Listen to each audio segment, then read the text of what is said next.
E na noite de hoje eu tenho a certeza que Deus há de usá-lo. Sempre Deus usa com muita graça. E o nosso coração será, mais uma vez, tocado e enriquecido com a exposição da palavra do Senhor. Quero convidar o nosso irmão pastor Rodrigo Câmara ao púlpito da Betel.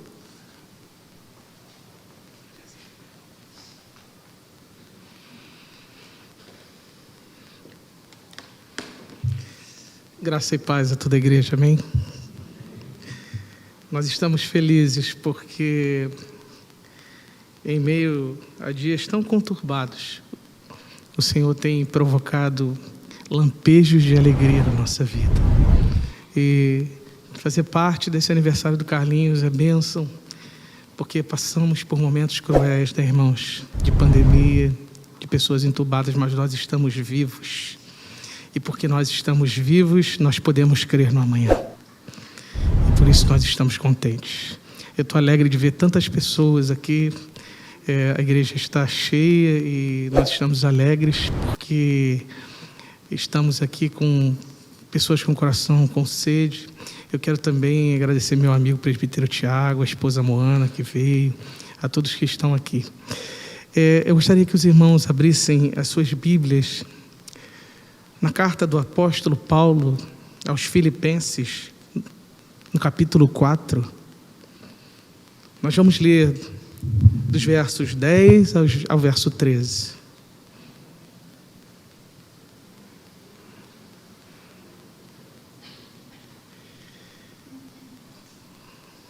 Gostaria que os irmãos tivessem com a Bíblia, permanecessem com a Bíblia aberta. Se for algum dispositivo eletrônico, também que permanecesse aberto, que permanecesse ligado. Queria fazer uma pequena oração. Pai, nós glorificamos o Teu nome. Nós Te agradecemos porque já podemos sentir emoção aqui. Nós já sentimos a presença do Teu Santo Espírito aqui. E por isso nós somos gratos, Senhor. Porque o Senhor está falando cada vez, em cada coisa, em cada momento. Que o Senhor possa continuar falando. Usa esse vaso quebrado, Senhor. Um ser tão confuso quanto eu. Um ser que precisa e necessita da Tua graça. Que o Senhor possa falar aos corações. Tanto aquele que prega quanto aquele que ouve. Que o Senhor possa manifestar a Tua graça nessa noite. É o que nós pedimos. Por Jesus. Amém. O texto diz assim, irmãos. Alegrei-me sobremaneira no Senhor, porque agora, uma vez mais, renovastes ao meu favor o vosso cuidado, o qual também já tinhas antes, mas vos faltava oportunidade. Digo isto não por causa da pobreza, porque aprendi a viver contente em toda e qualquer situação. Tanto sei estar humilhado, como também sei ser honrado de tudo e em todas as circunstâncias. Já tenho experiência, tanto de fartura como de fome, assim de abundância como de escassez. E o verso 13 diz: tudo posso naquele que me fortalece. Nós colocamos uma versão NAA do verso 12. Eu gostaria que os irmãos lessem conosco todos juntos, amém? Diz assim: sei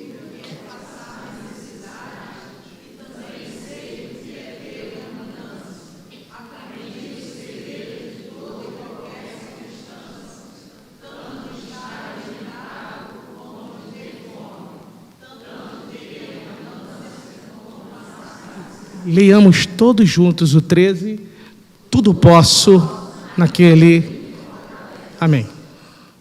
Meus irmãos, o texto que nós acabamos de mencionar, que acabamos de ler, ele fala sobre estar contente.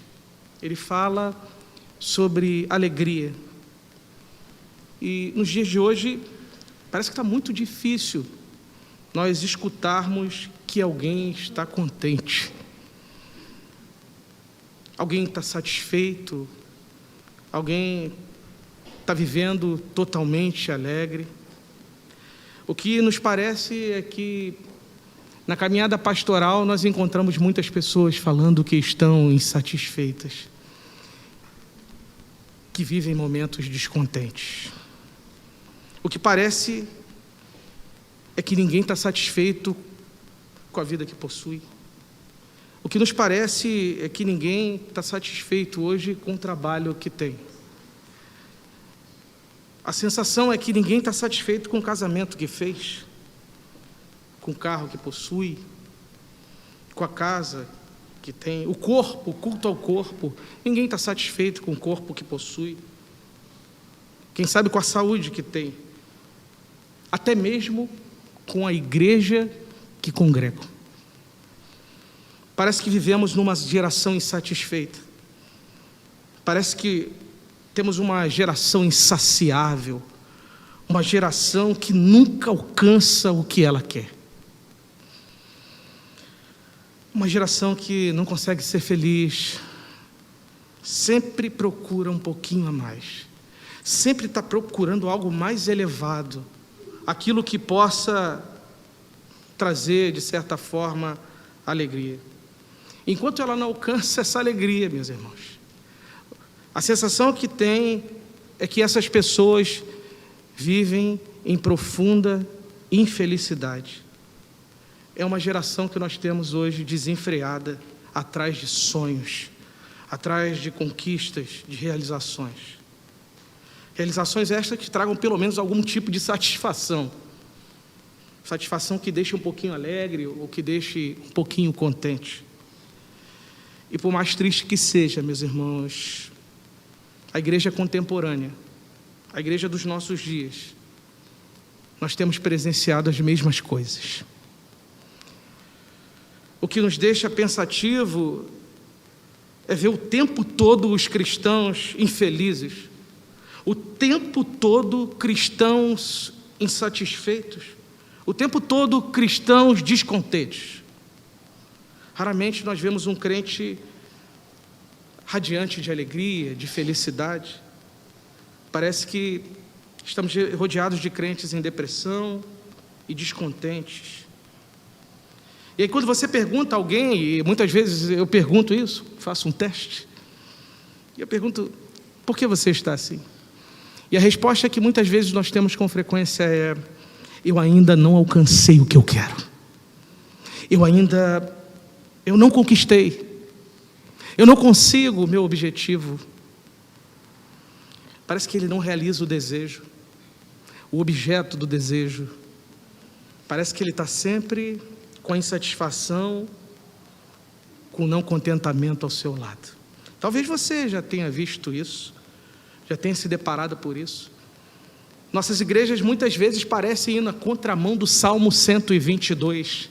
Alegrei-me quando me disseram, vamos à casa do Senhor. Existe um tipo de teologia, meus irmãos, chamado teologia da prosperidade. Um tipo de vício de prosperidade que tem atacado a mente e o coração de muitos evangélicos. Esse triunfalismo, essa guerra pelo querer. São muitos crentes poluídos por essa forma teológica e sempre influenciados pela palavra conquistar. Eles sempre querem conquistar. Eu já ouvi frases do tipo bíblica que crentes estão falando, meus irmãos, e é urgente nós sabermos disso. Crentes que falam, não, eu sou sempre cabeça e não cauda. Não, Deus precisa tirar do ímpio e precisa entregar ao justo. Eles querem ocupar as melhores posições, ter as melhores casas, e isso se resume a viver atrás de coisas constantemente. Quando fala de Jesus, é um Jesus que quer conquistar, é um Jesus para conquistar, é um Jesus que vai servir, é um Jesus garçom. E não se espantem, isso tem crescido com proporções amplas no nosso meio. Como essas coisas nem sempre acontecem, ser cabeça, vencer. O que nós temos hoje é uma geração de cristãos e jovens frustrados, desesperados e infelizes. Parece que a fidelidade, a alegria, o contentamento, ela está associada a uma casa própria, a um carro novo, talvez uma promoção. Eu já ouvi gente falando que gostaria de ter saúde plena até a morte, de sair ileso dessa vida, que não tivesse nenhum problema de saúde, Deus faria isso. Meus irmãos, desculpe, nem todo mundo vai comer o melhor dessa terra. Nem todo mundo vai passar pelos melhores momentos, e nem todo mundo vai ficar rico. Mas essa teologia tem deixado marcas na igreja, e eu vim aqui essa noite para nos alertar sobre isso. O cristão envolvido nessa teologia, ele não consegue enxergar a beleza do evangelho simples e puro, o evangelho do Espírito Santo que flui em nós, o evangelho da redenção, o evangelho do Deus soberano em todas as situações da nossa vida. Porque ainda em adversidade, o Senhor está conosco a todo tempo, meu irmão.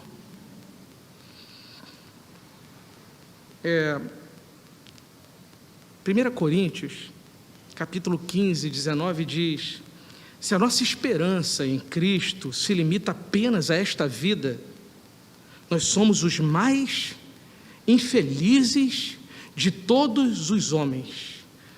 E existem pessoas entre nós que se satisfazem em ser felizes só aqui, em querer ter só aqui. Mas o apóstolo Paulo, meus irmãos, e um teólogo chamado Joel Bicker, ele diz que quando nós sentimos algo no sermão, enquanto eu meditava e preparava esse sermão, eu comecei a ser incomodado pela vida do apóstolo Paulo. Eu falei, meu Deus, que homem é esse? Que homem é esse? Capaz de abrir mão de tudo que tem para apenas falar: o Senhor é o centro da minha vida. E eu fiquei incomodado, meus irmãos.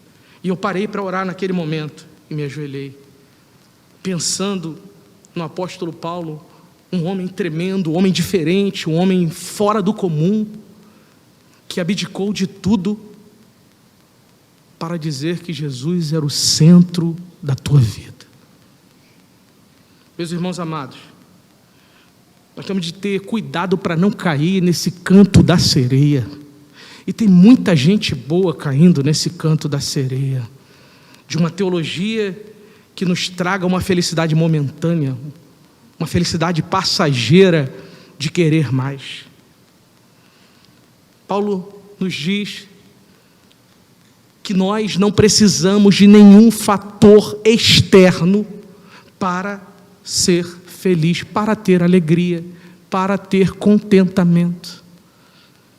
Ele diz que, tendo o que comer, se vestir, nós estejamos contentes e satisfeitos, plenos e realizados. Paulo não está aqui falando do que você tem, querido, do que você tem em casa, do que você adquiriu, não. Ele está falando de algo imaterial, é algo que você não pode tocar. Ele está falando de algo muito além. Ele está falando de algo no Espírito. E o texto que nós acabamos de ler, esses versos que nós acabamos de ler, fala de alegria e fala de contentamento no Senhor. E o título da minha mensagem nessa noite é a alegria que traz contentamento apesar das circunstâncias. Alegria que nos traz contentamento apesar das circunstâncias que nós estamos passando nessa vida. E eu entendo, irmãos, fazendo assim, porque nós precisamos desse contentamento da vida do apóstolo Paulo. Meus irmãos, no verso 10 do texto que nós acabamos de ler, ele diz: alegrei-me sobremaneira no Senhor, porque agora, uma vez mais, renovastes a meu favor o vosso cuidado, o qual já tinhais antes, mas vos faltava oportunidade. Paulo aqui está falando, meus irmãos, de alegria. Estranhamente ou paradoxalmente, Paulo está falando de alegria em um momento não muito alegre da vida de Paulo. Ou, na verdade, nós não esperávamos que Paulo pudesse falar de alegria nesse dito momento. Paulo estava preso na cidade de Roma, aguardando o julgamento, e desse julgamento só tinham duas chances: ou Paulo seria liberto, ou Paulo seria decapitado e morto. E ele está aqui esperando esse julgamento. Paulo está algemado, 24 horas, algemado a um soldado romano numa prisão domiciliar. E um prisioneiro como Paulo deveria pagar todas as custas dessa prisão domiciliar. Ele tem que pagar o lugar onde está, ele tem que pagar o soldado que faz a sua escolta, e a sua escolta não é feita por um agente penitenciário comum. Paulo aqui, ele está diante da guarda pretoriana, da guarda de César, da guarda do imperador. E aqui Paulo tem, por outro lado, a igreja de Filipos, uma igreja que foi implantada por Paulo, uma igreja que foi doutrinada, e eles sabem agora que Paulo está passando por esta situação. Paulo está sofrendo, Paulo está passando por diversas situações a ponto de ser morto. E o que essa igreja faz? Essa igreja envia um irmão chamado Epafrodito. Esse irmão, o irmão dessa igreja, ele vai levar lá uma oferta maravilhosa, livros, dinheiro, uma oferta boa financeira, para um momento de desespero do apóstolo Paulo, lembrando do seu pastor, lembrando do seu líder. Paulo está agora, meus irmãos, aqui nessa fase do texto, aguardando sem saber se ele vai ser livre ou se ele vai morrer. E aí ele escreve à igreja para agradecer, como um recibo, para agradecer essa oferta que foi enviada pelos irmãos de Filipos. E aí no primeiro verso ele diz assim, a parte A, se você puder acompanhar: alegrei-me sobremaneira no Senhor.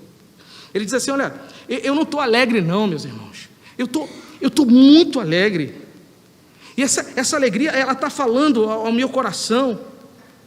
E o que nos parece aqui, que essa alegria não é aquela alegria de risada. O que nos parece aqui nesse texto, que não é aquela alegria do bom humor. Poxa, aquela alegria de eu estou para cima, eu estou legal, não. A ideia da alegria aqui que o apóstolo Paulo, me parece que ele está falando sobre uma atitude positiva na vida.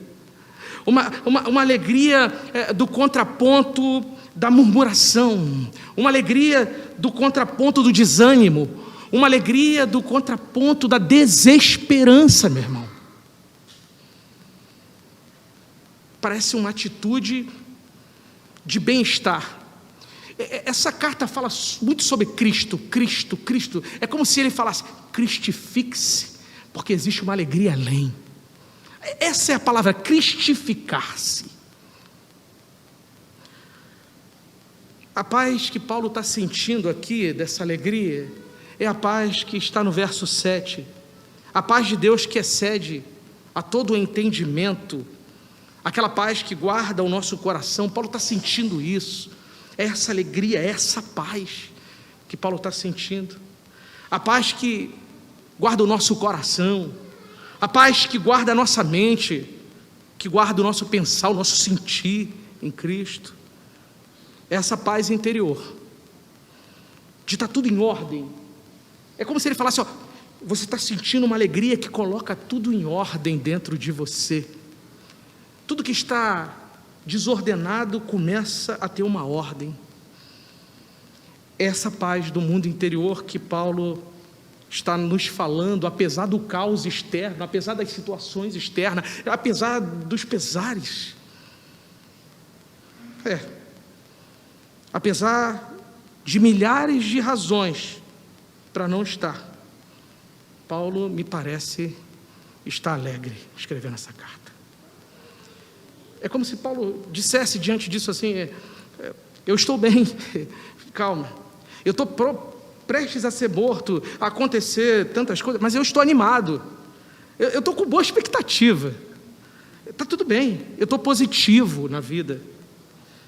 Eu estou com esperança, eu estou legal, cara, eu estou bem, eu estou muito bem, apesar de eu estou muito bem. parece aqui que não é aquela alegria de bom humor, meus irmãos.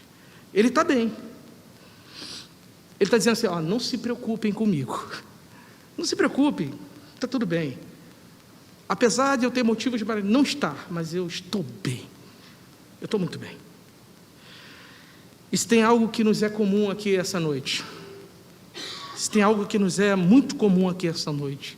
Se nós perguntássemos a cada um de vocês, ou cada um que está aqui, e pedíssemos para abrir o coração, e eu me incluo nisso, nós diríamos, eu não estou bem em algum lugar. Eu não estou bem. Só que esse texto está falando sobre algo muito superior a esse estado. Esse texto está nos falando de contentamento. Mais do que aquele bom humorzinho que a gente encontra no dia a dia, aquela alegria, é uma estabilidade interior, é algo que mexe com a nossa vida completamente. Se você perguntasse talvez ao apóstolo Paulo, vou te dar um exemplo para você entender isso. Você perguntasse para o apóstolo Paulo, como é que você está? Ele diria, eu estou bem. Mas você está preso. Mas eu estou bem. Mas espera aí, você está pronto a passar pela morte. Mas eu estou bem. Eu estou bem no Senhor. Essa estabilidade interior que eu estou falando, meus irmãos. Essa estabilidade que o texto nos traz. Essa segurança interior no Senhor. É essa paz. Paulo está mais que feliz. Ele está alegre, e alegre no Senhor. Talvez seja essa alegria que traga a resposta para você em tantos momentos de infelicidade. Quando ele declara aqui, eu me alegro no texto, sobremaneira no Senhor, ele está dizendo, o Senhor é minha fonte, Ele é toda a minha fonte, Ele é minha fonte de alegria, eu não tenho nenhuma outra. Romanos 8:28 diz assim, sabemos que todas as coisas cooperam para o bem daqueles que amam a Deus, daqueles que são chamados segundo o seu propósito. Paulo está dizendo assim, eu sei que todas as coisas no final cooperam para o bem daqueles que amam a Deus. Meus irmãos, Paulo está ciente de que existe um propósito eterno para se cumprir. Existe um Deus que não muda, um Deus imutável, e Ele nunca mudará, porque Ele é fiel.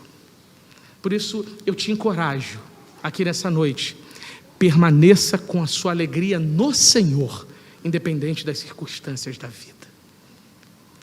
No verso que a gente está lendo ainda, ele fala assim, renovaste, na parte B, renovastes ao meu favor o vosso cuidado, que já tinhais antes. Vocês já tinham cuidado antes, mas vos faltava oportunidade. Paulo havia chegado, meus irmãos, a primeira vez em Filipos há 10 anos atrás, em Atos número 16, você consegue verificar isso. E enquanto ele vive naquela cidade, ele planta a igreja de Filipos, ele ganha almas, o homem trabalha de uma forma fenomenal. E aí ele deixa Filipos, vai para Atenas, e de Atenas ele vai para Corinto. O que acontece é que a igreja de Filipos apoiou seu ministério até certo tempo, mas depois de muitos anos teve um lapso, teve uma parada. E depois eles voltaram a ofertar Paulo de novo. Em outras palavras, essa palavra renovastes, em momentos originais, ela tem a ver com reavivar o cuidado. É como se nós falássemos assim, uma planta que ficou adormecida durante um tempinho, no inverno, mas no verão ela voltou a brotar, ela voltou a produzir, porque tudo tem um tempo, como Eclesiastes diz. Meus irmãos, Paulo explica no verso, vocês já tinham antes me ajudado, mas pararam por um tempo, mas vos faltava o quê? Oportunidade. Paulo está entendendo aqui, dizendo assim, vocês não me deram suporte, mas eu não tenho o que reclamar não. Eu expresso a minha gratidão a vocês, inclusive no momento que vocês não me ajudam. No momento em que vocês não podem me ajudar, eu também estou agradecido. Meus irmãos, o ser humano é difícil fazer isso, mas Paulo é esse homem diferente que não questiona nada, ele não fala nada. Talvez se fosse a mim, eu falaria, mas aí, por que você deixou de fazer isso? Isso poderia acontecer. Mas Paulo não. Paulo está totalmente envolvido pela graça do Senhor. E nós estamos aprendendo essa lição essa noite. A atitude de Paulo é um exemplo, meu irmão, para o cristão. Isso mexeu com o meu coração.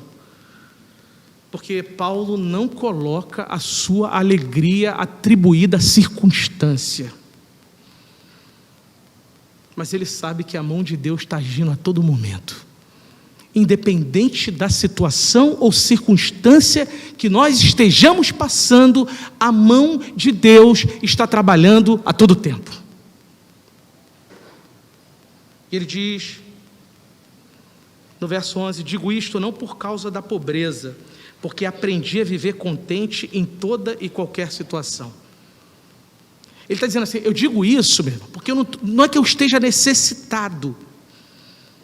Paulo aqui, ele não está usando aquela falsa humildade, já viu? De gente que fala assim, está precisando, mas diz assim, não, eu não estou precisando, não, está tudo bem. Mas está precisando, sabe? Mas não é isso. Paulo não está dizendo isso.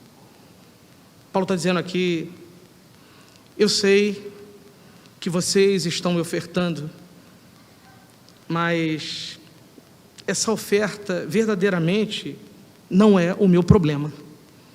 Essa oferta não é o meu problema.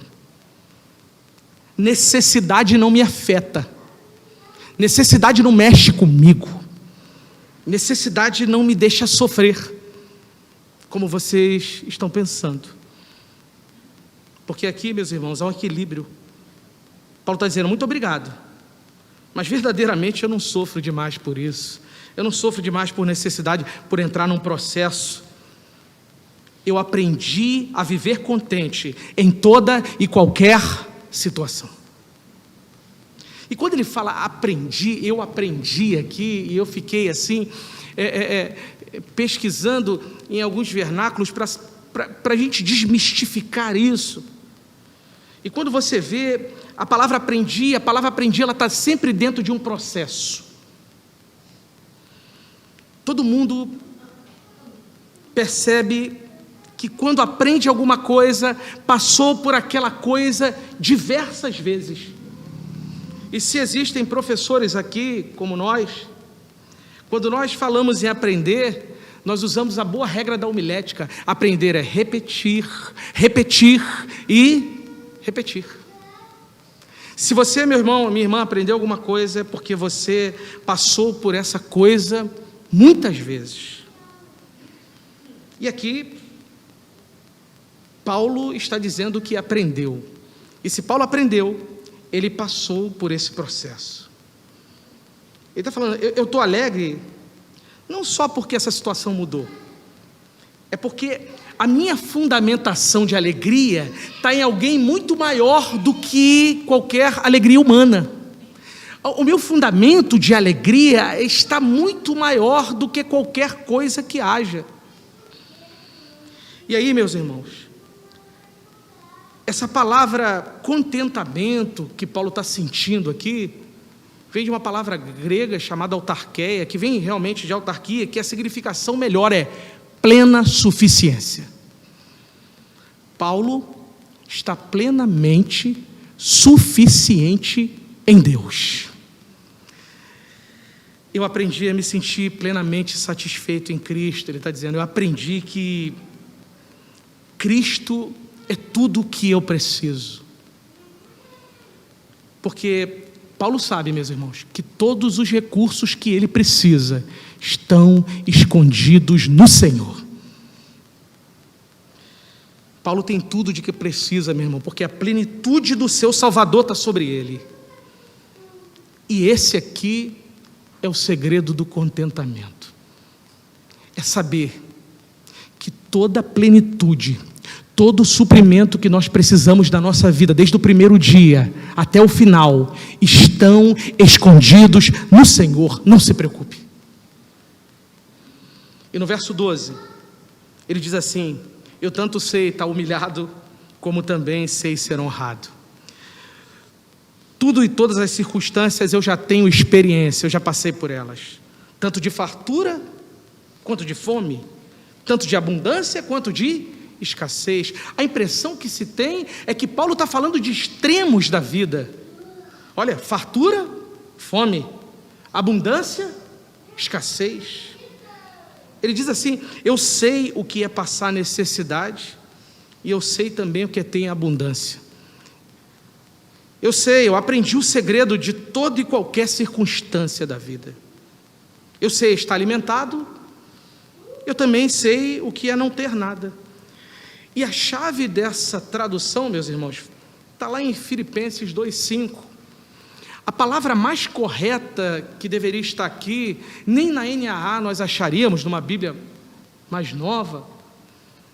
Nós achamos em alguns textos, e o texto que nos clarifica e joga a luz seria Filipenses 2:5-11, dele falar de estar humilhado e estar abatido, de estar exaltado e estar humilhado. E o texto diz assim, não precisa abrir: tende em vós mesmo o sentimento que houve também em Cristo Jesus, pois ele tem subsistido em forma de Deus, não julgou como usurpação ser igual a Deus, antes a si mesmo se esvaziou, assumindo a forma de servo, tornando-se em semelhança de homens e reconhecidos em figura humana. Assim mesmo ele se humilhou, tornando-se obediente até a morte, e a morte de cruz. Meus irmãos, assim mesmo Cristo se humilhou. Ele diz: pelo que também Deus Pai o exaltou sobremaneira e lhe deu um nome que está acima de todo nome, e toda língua confesse que Jesus Cristo é o Senhor, para a glória de Deus Pai. Paulo está dizendo assim: eu sei o que é ser humilhado, e eu também sei o que é ser exaltado. Meus irmãos, guardem isso. Ser cristão, na nossa vida, sempre vai existir o lado da humilhação, e também sempre vai existir o lado da exaltação. A vida nos traz esses dois lados pendulares. Cristo, ele se humilhou, e ele também foi humilhado pelos homens. Cristo foi esbofeteado, em forma de homem sofreu morte, e morte de cruz, passou na via dolorosa, mas o Pai o exaltou, ele deu um nome que está acima de todo o nome. Por isso, Paulo reconhece em Cristo esse segredo de estar exaltado e de estar humilhado. Meus irmãos, é aqui que está o segredo, porque Paulo diz: eu passei no processo, tive experiências, e eu aprendi o segredo. Eu aprendi o segredo. E eu coloquei para os irmãos na versão NAA, porque quando ele usa essa palavra segredo, ele está aqui preocupado com uma palavra da época e querendo nos revelar qual é o segredo de viver estabilizado, em contentamento, em meio a essas situações que estão aí fora. Você só consegue essa ordem, esse contentamento no Senhor, meus irmãos. Nós só conseguimos esse contentamento, esse estado de Cristifixe no Senhor. E aqui, nesse processo, nós vamos para a conclusão, quando ele diz assim: e tudo posso naquele que me fortalece. Esse verso é um verso muito conhecido do mundo dos evangélicos, né? Só que muito utilizado erradamente, porque parece que quando alguém coloca esse verso, parece que ele coloca uma vestidura de uma capa de proteção e fala: é agora que eu enfrento todo mundo, é agora que eu consigo fazer tudo. Não. Esse verso, ele está de forma diferente, dizendo assim, ó, aqui esse posso tem a ver com poder mesmo, dínamos, poder, é isso, poder. Mas esse poder é o poder de suportar as situações. Não é um poder ativo, é um poder passivo de resistência. Então ele diz, eu tudo posso naquele que me fortalece. Essa expressão, ela está aqui querendo dizer assim, Paulo está dizendo assim, eu sei o que é viver com a minha despensa cheia, mas eu sei também o que é viver com a minha despensa vazia. Eu sei estar vestido, mas eu também sei o que é estar nu. Eu sei o que é estar humilhado, mas eu também sei o que é estar exaltado. Eu tenho muita força, mas essa força não é minha. Essa força, ela não vem de mim, ela tem um fortalecedor maior, ela tem alguém que me fortalece, ela vem do Senhor. Ele está dizendo, meus irmãos, essa força não é externa, mas ela é interna, ela vem de dentro para fora, e eu que estou aqui, eu estou plenamente suprido no Senhor. Ei, Filipenses, eu agradeço a vocês por causa dessa oferta, foi muito bom ter recebido isso, foi muito bom, mas foi bom para vocês, isso ensinou a vocês, mas isso não muda a minha perspectiva de vida.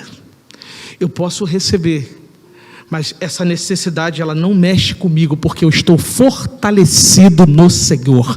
Eu posso todas as coisas naquele que me fortalece.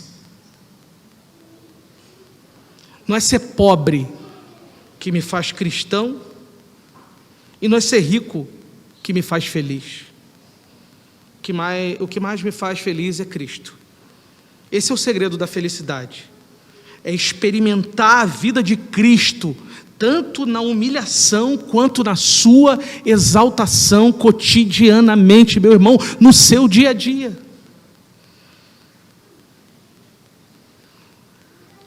Nós estamos atrelados à nossa vida, e nossa vida está atrelada à mudança de circunstâncias. Estava doente, muito doente, está muito triste, muito angustiado. Ficou bom, ficou curado, alegria. Estava sem receber o salário, estava triste, tristinho. O dinheiro entrou na conta, alegria. Muitas vezes, meus irmãos, a nossa vida, e nós precisamos avaliar isso essa noite, ela está baseada numa mudança de circunstância, numa mudança de estado, e não é que isso não possa nos alegrar, porque Paulo está alegre por causa disso aqui. Poxa, ele estava precisando e agora tem, mas ele está dizendo assim, independente dessa situação que você esteja passando, ou eu, ou qualquer um, o que importa é o fundamento da nossa fé. E o fundamento da nossa fé está no Cristo, ela está no Senhor, independente de qualquer momento ou mudança de estado, meu irmão. Por isso, Paulo agora, é claro, meus irmãos, nós não somos pedra. Todos nós sabemos que se acontecer alguma situação, nós vamos ficar felizes ou vamos ficar tristes. O importante é ter uma alegria diferente. É como nós começamos a dizer para os irmãos que nós precisamos de um estado de contentamento no Senhor. É uma estabilidade interior. É esse estado do bem dentro de você. É pessoas que veem isso presentemente na tua vida, porque o seu contentamento está no Senhor. E termino dizendo para os irmãos, quando nós conseguimos aprender o segredo que Paulo tem nas suas mãos, que esse homem que plantou várias igrejas, meus irmãos, esse homem que foi esbofeteado, sofreu, que passou por humilhação, quando ele entendeu que independente de toda e qualquer situação que ele passe, um dia ele estará com o Pai. E a alegria dele não está aqui nessa terra, mas está escondida no Senhor. Quando nós aprendermos isso, nós mudaremos a nossa postura de vida. Que o Senhor digne-se abençoar os irmãos essa noite. Amém.